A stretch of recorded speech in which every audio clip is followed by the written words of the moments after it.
The latest local news and interviews. Community Connect. Dorset Coast Radio. And welcome to another 60 minutes of revealing our area's unsung heroes. Not all heroes wear capes, and we've got a man with us tonight, and Helen as well, Rob Perry and Helen McCarthy. And we're going to be talking again about something very, very special, something that really impressed me the last time we spoke, Bob. Before we get on to that and I explain who you are for people that have not heard of you before, the first thing you did when we met last time was literally rip the mickey out of my tea-making abilities. Now, I've been taking some courses. Yeah, and I've got to be honest with you, Andy. Marks out of 10, probably 6 tonight.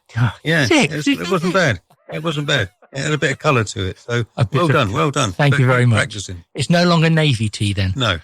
Okay. Bob Perry, welcome back to Dorset Coast Radio. Thank you. You doing okay? I'm very well, thank you. Yep.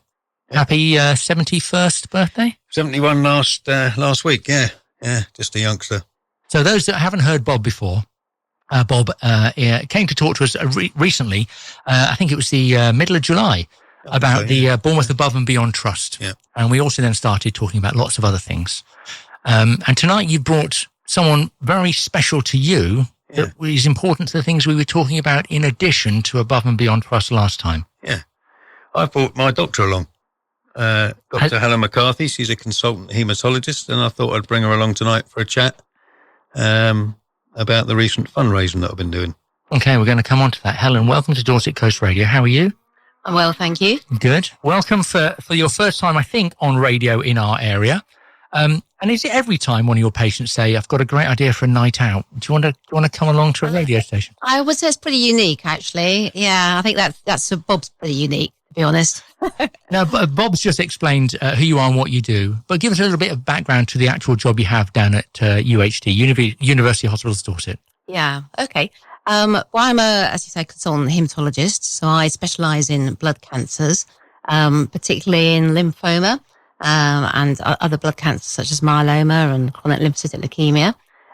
We've got a big unit at Bournemouth, which is now part of our merged University Hospitals Dorset Trust. So we're growing. So that's in a nutshell. And how long have you known Bob?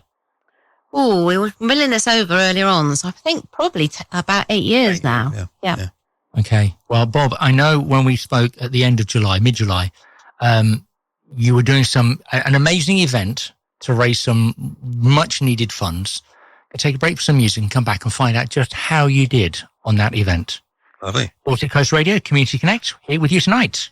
Andy Marler with you on Community Connect tonight, and with me, Helen McCarthy and Bob Perry. Now, Bob, very important reason that you did your challenge that we spoke about back in July. Before we come on to that, obviously you just celebrated 71 years. Happy birthday. Thank you. 10 years ago, was it 10 years ago? 10 years ago today. Yeah. You were told by your consultant you had... Go on, I've got a T-shirt on that says it. You can say it. I'm going to try to. Waldenstrom macroglobular anemia. Is exactly right. Yeah, 10 years ago today, I was in Dorchester. It wasn't Helen. It was a different doctor. And when I got the devastating news that I had this incurable but manageable blood cancer, my next question to him was, so how long have I got to live? And he said, I'll give you 10 years. And I remember looking to my wife and saying, well, I'm 61, 10 years, 71. Yeah, that's not too bad. That'll do. But anyway, here I am 10 years later, much fitter than I was then, much healthier than I was then, and living a great life. So, I'm really pleased that I got to the 10 years, and I'm looking forward to the next 10 years. And Helen, Bob's story, is that now unusual that people, the 10 years was not an accurate prediction? Yeah. No, you're right. I mean, things have moved on really. So I think we're lucky because we've just had so many new advances, new drugs that are available. So actually, I say this to people all the time. It sounds a bit of a strange thing to say, but majority of people with Waldenstrom's macroglobulinemia, or WM, we call it to shorten it, they don't die from WM, they die with it. So right. It's something you live with. So although it's still incurable, we do have really effective treatments that allow people to get on, live a normal life. So yeah, I mean, not everybody's quite like Bob. He's a particular unique specimen, I would say. Well, we'll come on to that. Super fit. Yeah, yeah. What did someone describe you as the other day, Bob? An elite athlete. An elite athlete. Yeah. That is amazing. Yeah. So Helen, well, actually, Bob, what symptoms were you presenting just before you got this diagnosis? Oh, it was quite a while, wasn't it, before you got the diagnosis? Yeah, it was 4 years from the start of my symptoms. There was all sorts of neurological issues. I felt my speech was being slurred. My muscles were twitching. I was having spasms, had unbelievable fatigue, itchy skin. I was ripping myself to pieces at night, blood all over the sheets, heavy night sweats. It just went on and on and on. And it, as I say, it took 4 years of keep going to the doctors until I got my diagnosis, which can only be done with a bone marrow biopsy. Right. That's the only way you can actually, I hope I'm right in saying that you can actually get a definitive diagnosis. So the symptoms you had, I mean, they can point to so many different... Oh, yeah. I mean, things, I don't hold a grudge at all about those 4 years. No. It was just unfortunate. It was just unfortunate. I was seeing a neurologist. He was going through all sorts of different conditions that it could be and ruling them out one after the other. Tried different treatments. And it wasn't until I had a different blood test I went in to see my GP, and a locum was in that particular day, an elderly lady who was working 1 day a week in the surgery. And she said, we keep taking your blood and keep telling you the same thing.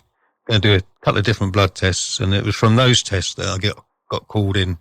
And if you remember, I was a rugby match in Wales, and my doctor called me and he says, you've got to come to hospital because there's something badly wrong with your blood and we need to investigate it. So, yeah, that's how I got to where I got.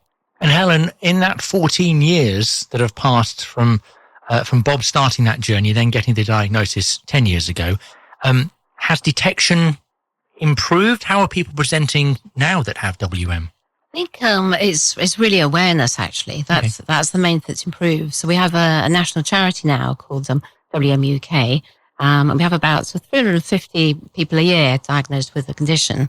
I mean, it's obviously a very rare type of lymphoma or blood cancer. So there's about 5 million, so five people in a million. So it's very rare, and that's why it's difficult to diagnose often. So it's not, uncommon when I see people that are referred to me, they may have gone to other doctors before and have quite diverse symptoms. So there's no sort of one unique sort of set of symptoms that people have necessarily, which makes it harder. But I think, a key thing about the lymphoma, it's a blood cancer that makes a bad type of antibody, and it's something called an IgM paraprotein. So that's, if people's antibodies are checked, that can be flagged up. Of course, there are other causes for having a abnormal antibody, but that's a sort of marker to sort of direct people and signpost them to hematology clinics, I guess.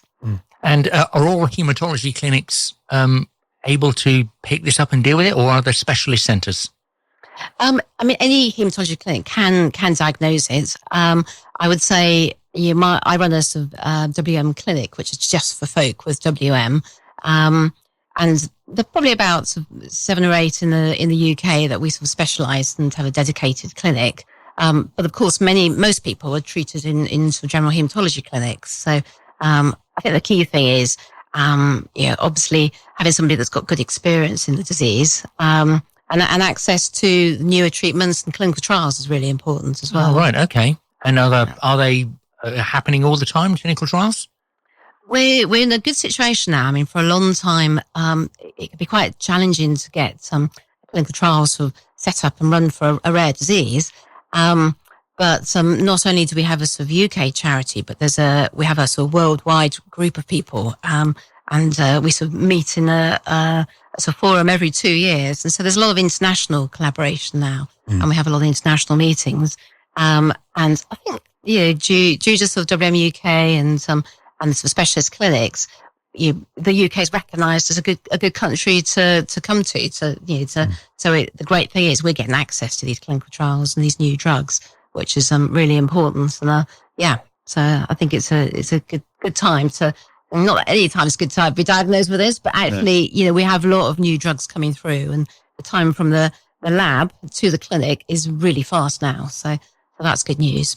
Not only patients, but doctors that are looking after patients as well. And when you first met Bob and you took over as his consultant, what did you think about this man with all the crazy ideas and things that he does? That's been a difficult one to answer.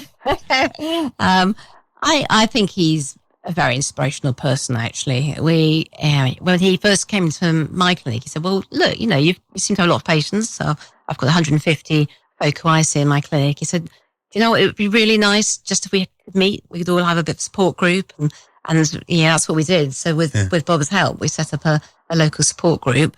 And I'll let Bob tell you how he named it. But it's been really valuable, actually, that so many people have appreciated that, and not just patients but family. So it's I think he's really is a superstar, and that he is a hero. We're all very proud of him in UHD. And you should be. I was just going to say, when I first met Helen, I went in and said something like, "Hello, doctor," and she said, "No, my name's Helen. How do you like to be called?" "Robert." And I said, "Oh, Bob."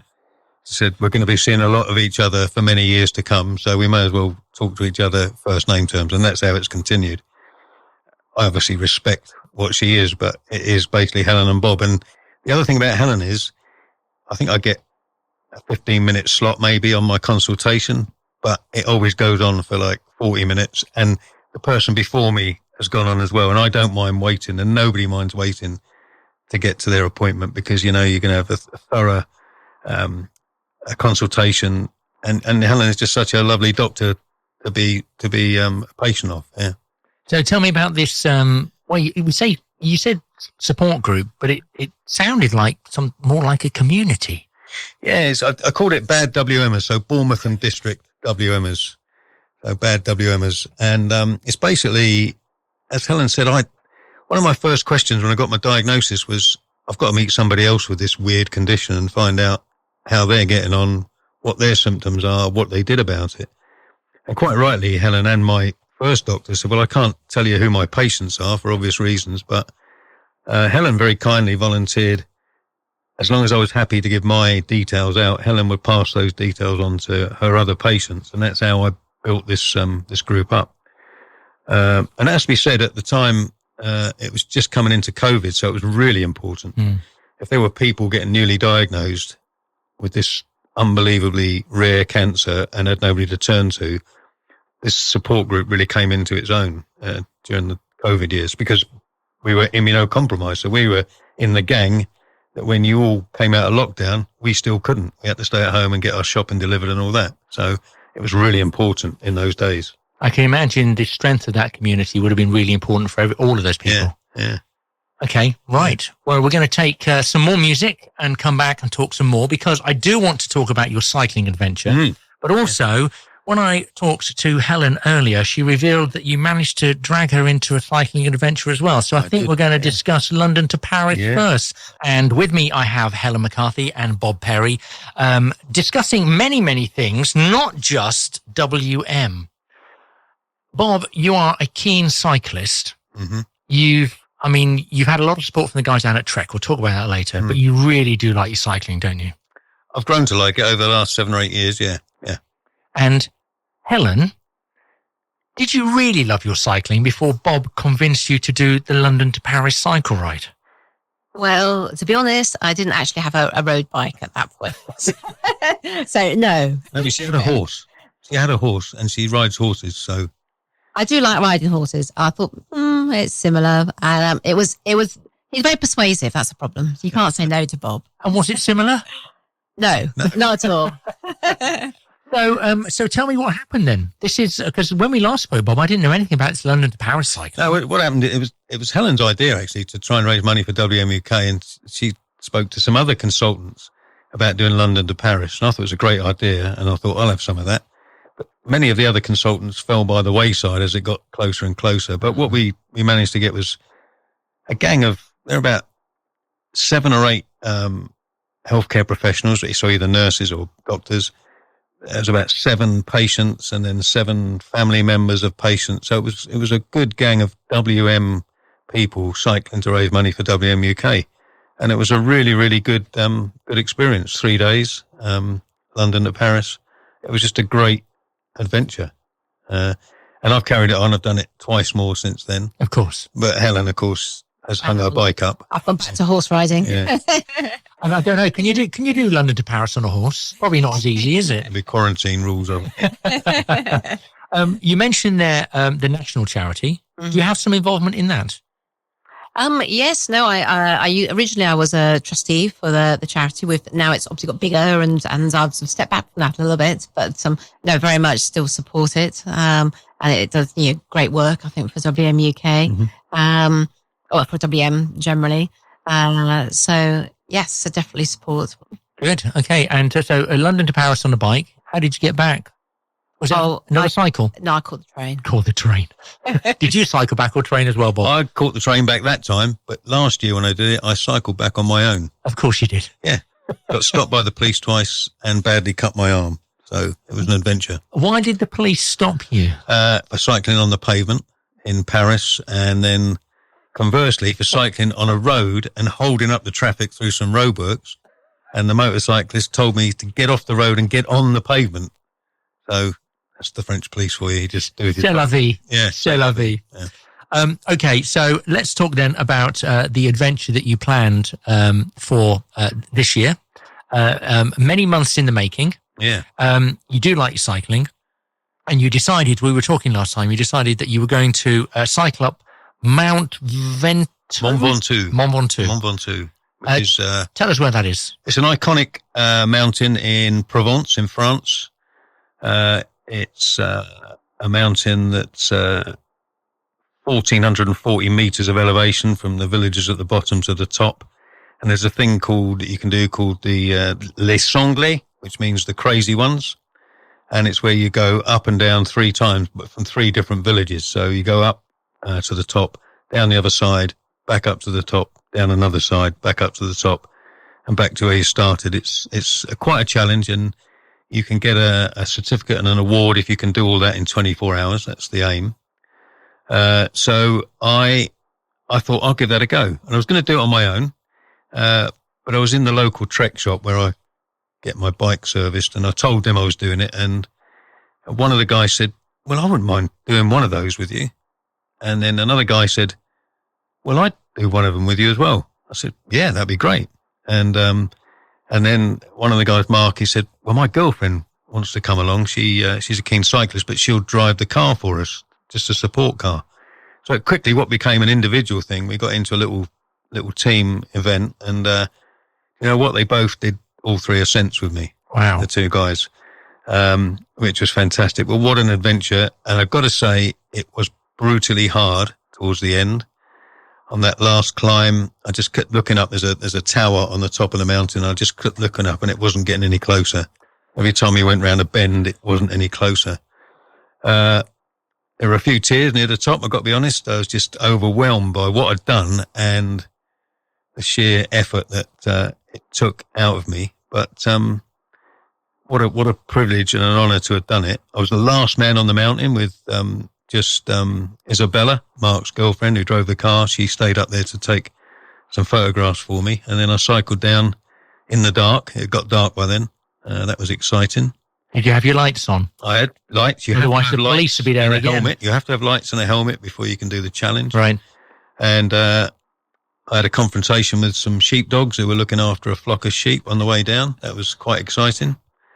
I met on the way up the first time, I met a French Foreign Legion cycling team, which was really great for me because being ex-military, I can speak a bit of French, so I engaged with them and had my photograph taken with them.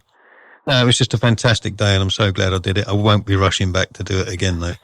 There is actually a thing called the Bi-Sanglés, which is twice times the crazy ones, where they do that twice in a day. So it's 6 ascents in a day.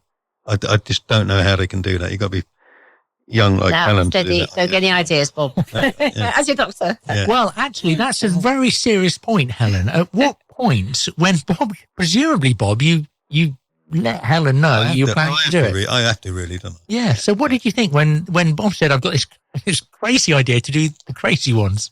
Well, to be honest, I didn't quite clock that. So he said to me, I'm going to do Mount Ventoux. I thought, okay. I know my partner's a cyclist, so I knew this was a serious challenge. Yeah. The challenge for professional cyclists. And I thought, okay, I know he's fit. Yeah, I was confident he could do it the first time. And then he sort of emailed me the week before and said, oh, yes, I'm doing it 3 times. And that a little bit more worrying. But no, I'm very, very impressed with him. So, really extraordinary. On a serious note, if I can put a message out tonight about people who, not just with my condition, but with many conditions, is don't let it define you. Do the things that you like to do. And I will now be cycling for the rest of my life because I can. Each day is another day.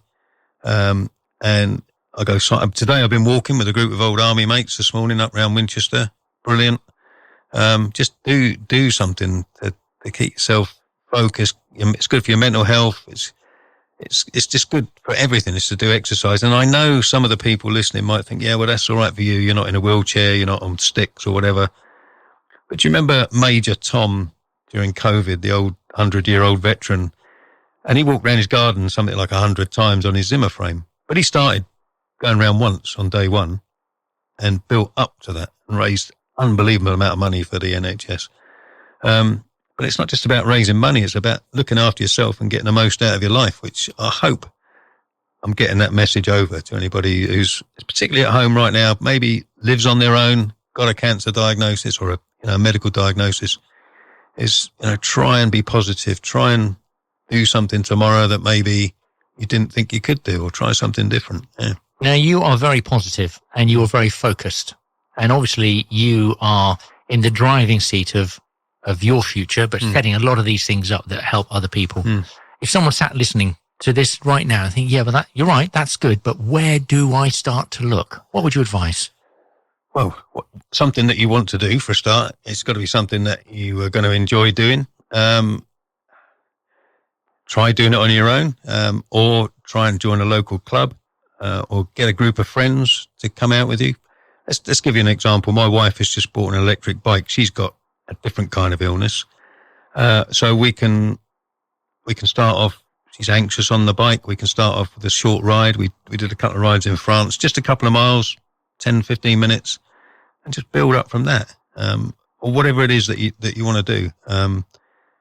And reach out to the charities that Helen just mentioned. In our case, WMUK, there's always something going on.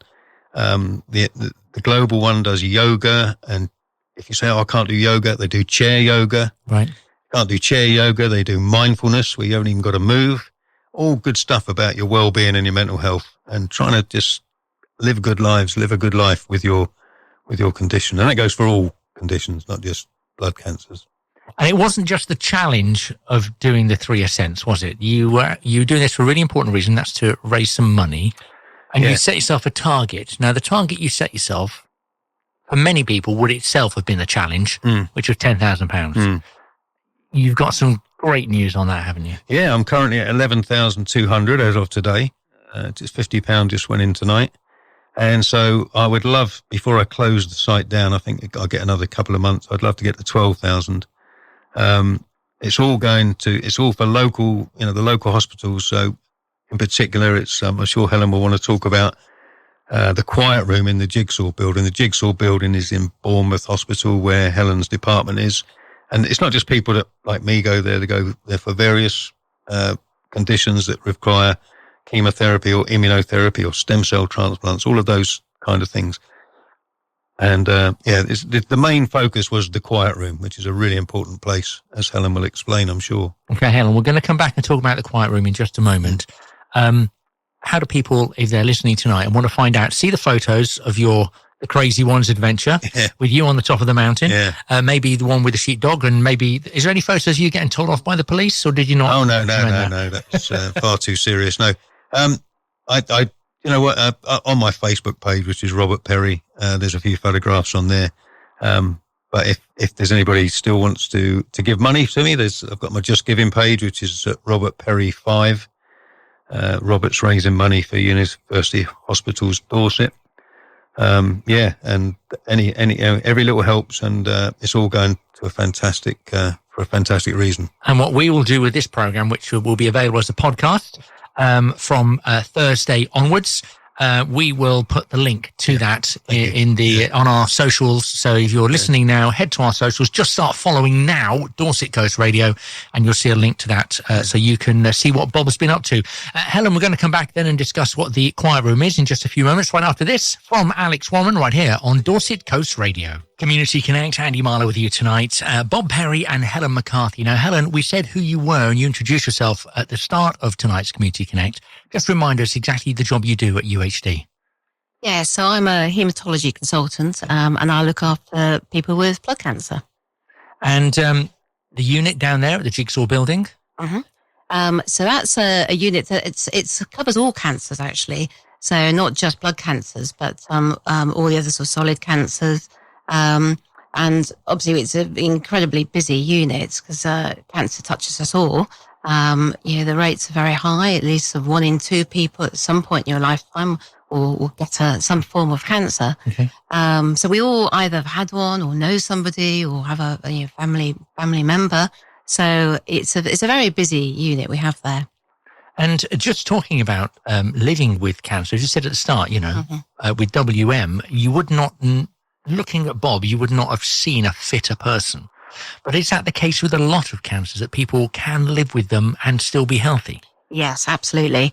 I think it's a the lay perception of cancer still is difficult, isn't it? It's an awful sort of diagnosis to be told, but actually, the treatments have moved on so much in the last of decades, and we have very effective treatments for many cancers. We can cure a lot of cancers, and even the ones we can't, we've got very effective treatments that can get people into remission, living normal lives, and doing the things that they enjoy. And as Bob was saying earlier, I think it's really important, like living life well, I think. And I always say to people, life is not a rehearsal. And I'm an oncologist. I've got a long bucket list, and I've got full intention to do all these things. So I think everybody needs a bucket list, and these targets. And it doesn't need to be the most difficult challenges in the world, but things that are important to you and things that you enjoy.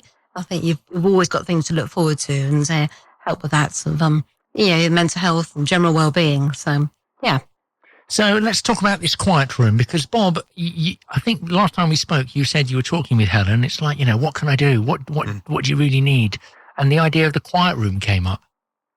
Yeah, so I said, what is the Quiet Room? And I can't remember if it was you, Helen, took me down there, or one of your nurses took me down there. And it's basically a room where somebody might need to be given some bad news, or go and rest while their partner is in having chemo or immunotherapy or stem cell transplants, whatever they're having. And it was basically a shell of a room.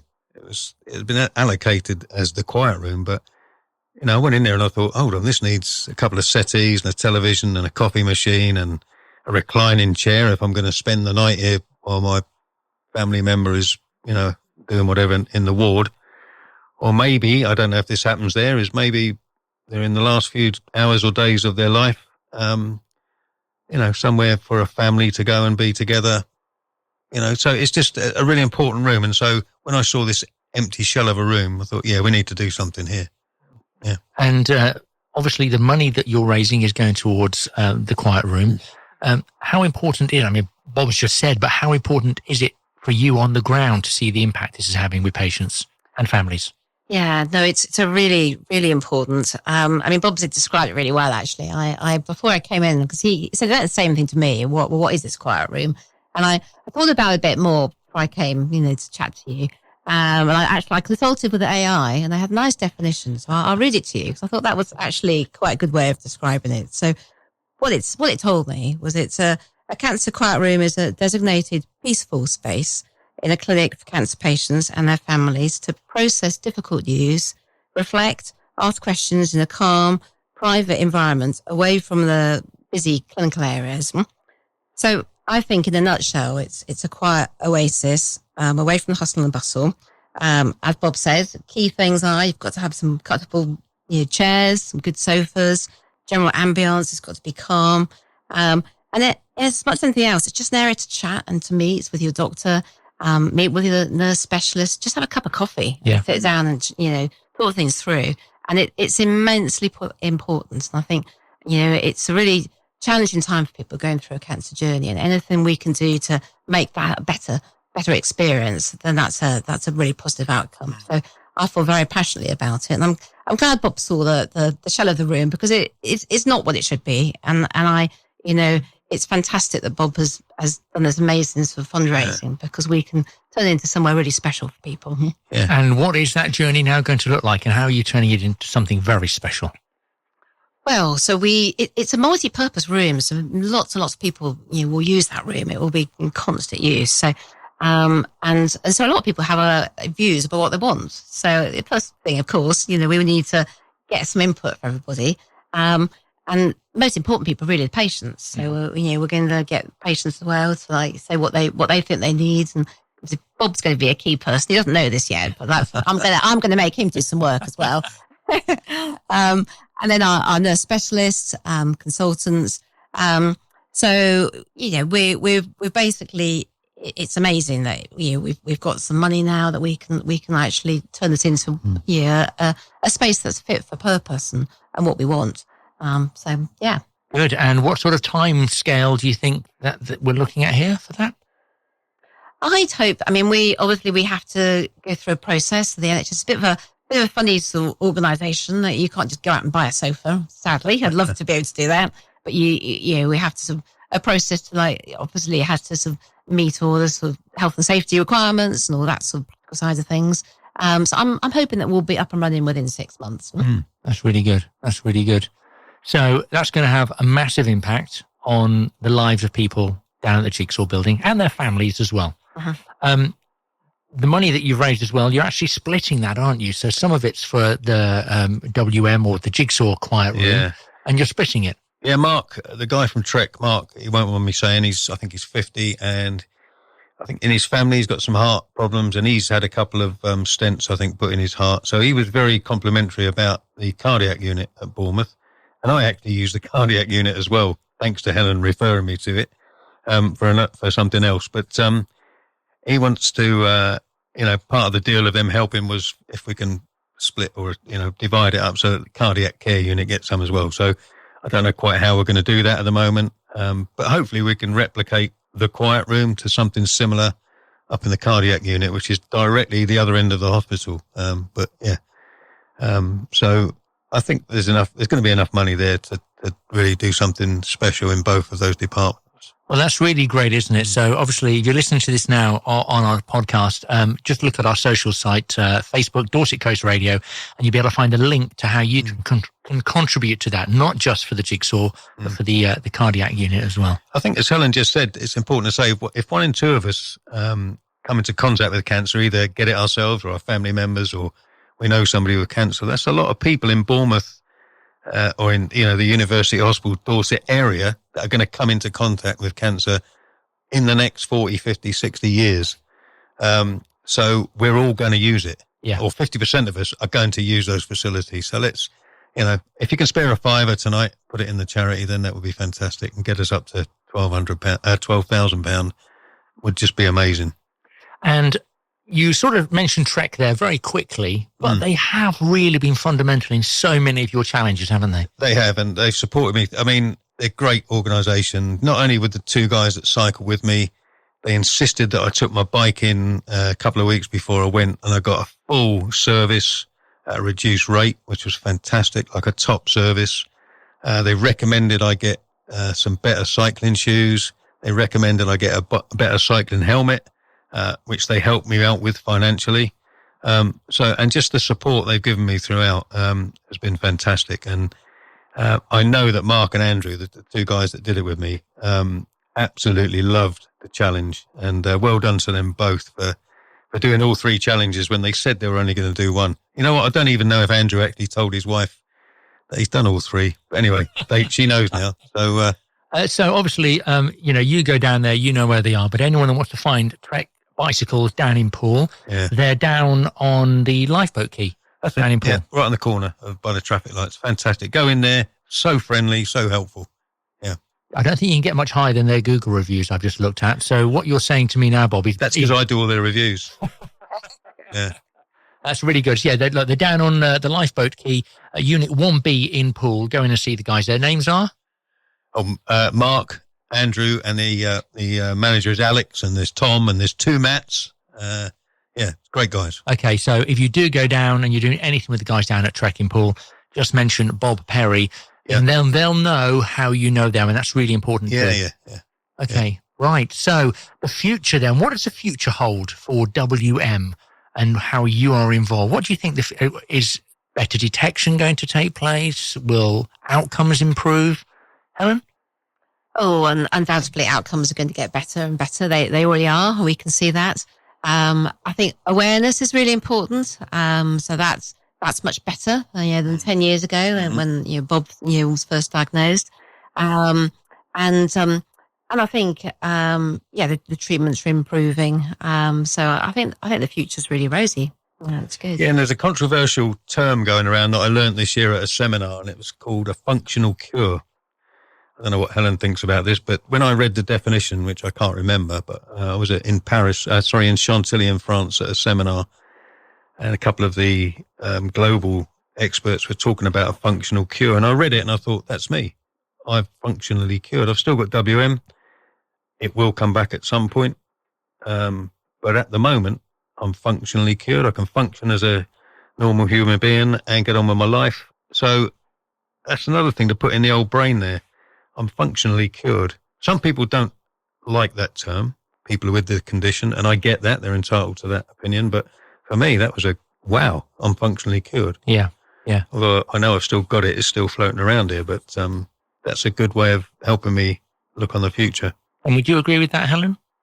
Yeah, I think I like that definition actually, because I think it is about getting on with your life and what you want. You're off treatment, doing the things you want to do. Well, yeah, I think it's. I don't know if I'm going to phrase this right, and I'm sure Helen. If you've got diabetes, for example, you take your insulin or whatever it is you do nowadays. You've got diabetes. You will have diabetes for the rest of your life, but there's a way of treating it that you can get on with your life. There's an England rugby player who's got diabetes, and he plays rugby at the very highest level.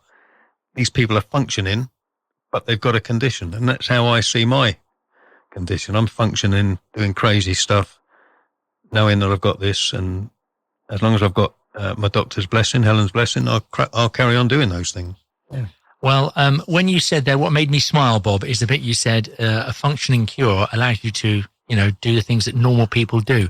I'm not cycling up a mountain 3 times. That is not normal. So, you've undersold yourself there, my friend. Okay, you've undersold yourself. Yeah. Okay, right. Well, fantastic to chat to you both tonight. Helen, thank you for coming to Dorset Coast Radio, your first time. Hope it won't be the last. Bob, good to talk to you as well. And do let us know of any other things that you're getting involved in. Oh, I will do, yeah.